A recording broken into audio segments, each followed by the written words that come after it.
Welcome to episode 38 of Doodling with Purpose. And to quote the 1980s, a very special episode of Doodling with Purpose. Why is this episode special? Well, because this is the big one.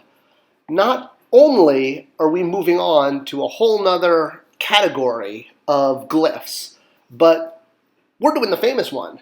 Like, as in the most famous glyph of them all. We're going to do the one that everyone knows from pop culture and from science fiction and fantasy and all of that. I'm talking about the Ankh, which we'll get to in a moment. So, yes, fame can be yours too, because you'll now know the big one. This is the one you've probably all been waiting to learn how to do. And as I said, it's also special because we are moving on to 3 consonants. Count them. 1, 2, 3. Yes, we don't have any letters in English that make the sound of 3 consonants. You actually need 3 individual letters in English to make the sound of 3 consonants. But in hieroglyphics, you only need 1 when we get, now that we're at the 3 consonant sounds. All right, so before we get to all this fun, exciting new stuff, let's do a quick time for review and look at the 3 glyphs from last week.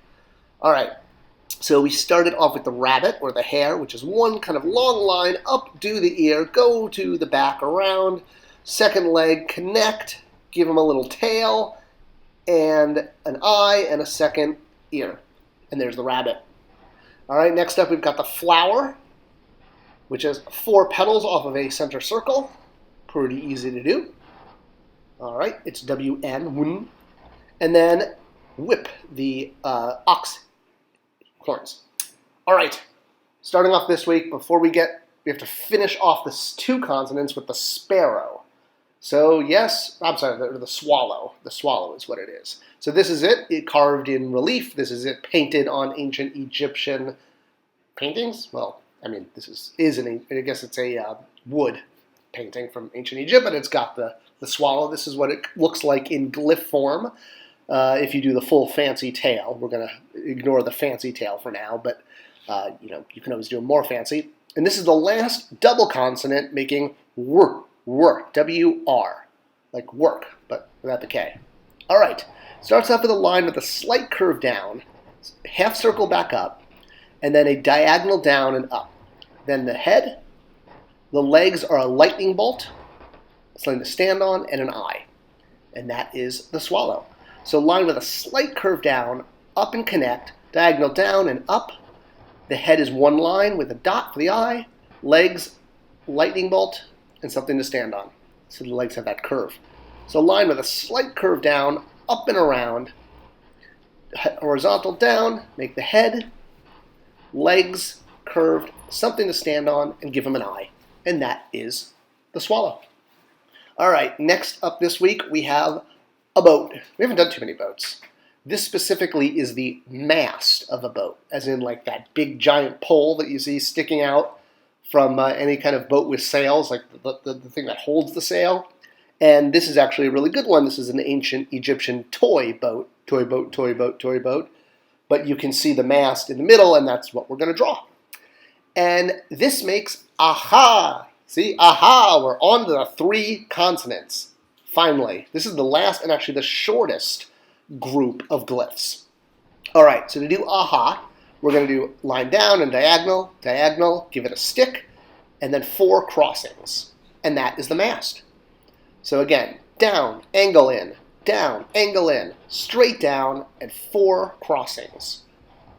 And that's the sailing mast. One more time. Line, down, diagonal, straight down, 4 crossings, and you've now drawn a boat mast.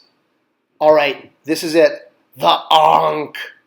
What the heck is an Ankh? Anyway, I mean, it's that thing that you always see in, fantasy and comic books and sci-fi and movies, and you see it in, it's not quite a cross and not quite a T, it's something weirdly in the middle, and it's very, very Egyptian.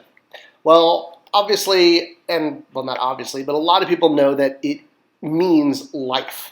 But it means life in the fact that Ankh, A-N-K or A-N-H-K, is the word for life, but the symbol is not life.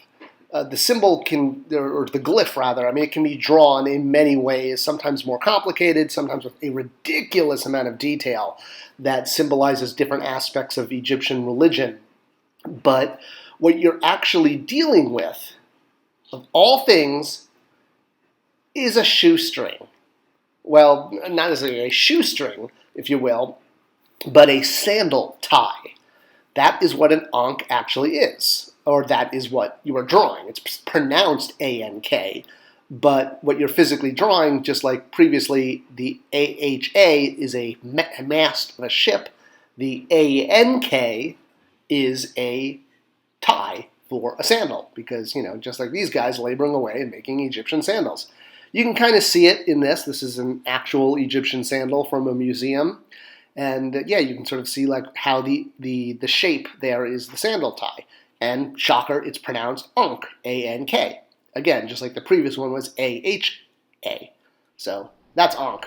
All right, to draw it, you're going to start with a circle, but don't connect it. Then do a diagonal out, straight down, diagonal in, out, and back in. And then for the bottom, you're going to do a slight diagonal out and connect. And and then a circle for the negative space. All right, so once again, a circle, don't connect, a diagonal out, down, out, down, slight angle, connect, and then a circle for the negative space. There's your Ankh.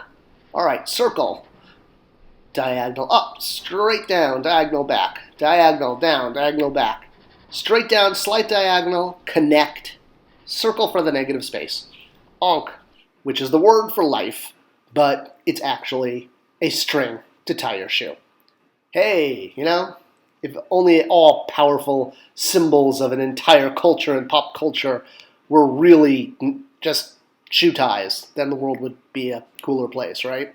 Sure, why not? And of course there's other symbolism in the Ankh, but that's not what this video is about. We're just learning how to draw them and to draw them the right side up. And of course the Ankh is the same thing when drawn from the left to the right or the right to the left. It's one of those symmetric symbols, which is great because it's easy to draw. And it does read A-N-K, and it's the word for life. So there you go, guys. There's the answer to Ankh. If you like this video and series, please give it a like, because that tells YouTube to share it with more people, and we can help spread the word about doodling with purpose and how you too can learn hieroglyphics from home week to week. Thank you so much for watching, and I'll see you next week. Bye.